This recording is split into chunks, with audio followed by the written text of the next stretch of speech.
Machine घेताना एक गोष्ट पहा, मशीन जर मागं जर ओढली तर मशीनचा स्टार गेट तुटते. मार्केटमधल्या बऱ्याच मशीनमध्ये हे प्रॉब्लेम आहे. पण आपल्या मशीनमध्ये जर तुम्ही पाहिलं, मशीनचा स्टार गेट तुटण्याचं जाऊ द्या, पण आपल्या मशीनचा दात पण उघडत नाही. किती का जोराने तुम्ही जर मशीन ओढली, समोर घ्या मागं घ्या, काहीही प्रॉब्लेम नाही.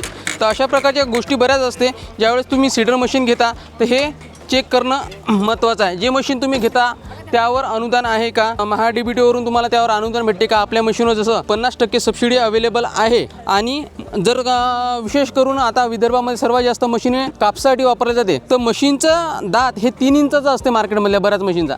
त्यामुळे काय होते, बियाणं जास्त खोलीमध्ये जाते आणि जर जोराचा पाऊस आला तर ते बियाणं उगवत नाही. त्यामुळे टोकन यंत्राने ज्यावेळेस तुम्ही पेरणी करता तर बियाणं जास्त खोल गेलं नाही पाहिजे. हे सर्वात महत्त्वाची बाब या मशीनमध्ये असते. त्यासाठी आपण मशीनसोबत वेगवेगळे डिबोर्ड दिलेले आहे. आधी जे हे जे डिबोर्ड लावलं आहे, हे जर तुम्ही लावून पेरणी केली तर यामुळे काय होईल, 2.5 इंचच खोल बियाणं जाईल. तुम्हाला 2.5 इंच जर जास्त वाटत असेल, तुम्हाला वाटत आहे की फक्त 1.5 इंचच खोल गेलं पाहिजे, त्यासाठी मोठी कॅप आपण बनवली आहे. हे मशीनला ज्यावेळेस तुम्ही लावता, हे मशीनसोबत येत नाही, हे तुम्हाला वेगळी घ्यावी लागते. हे ज्यावेळेस लावता तर इथं अंतर पहा, फक्त बियाणं फक्त 1.5 इंच खोल जाईल. आणि जर तुम्हाला एखादं हरभऱ्यासारखं जर पीक लावायचं असेल, जास्त खोल तुम्हाला बियाणं गेलं पाहिजे असं वाटत असेल, तर तुम्ही हे दोन्ही प्रकारच्या कॅप काढून टाकायच्या.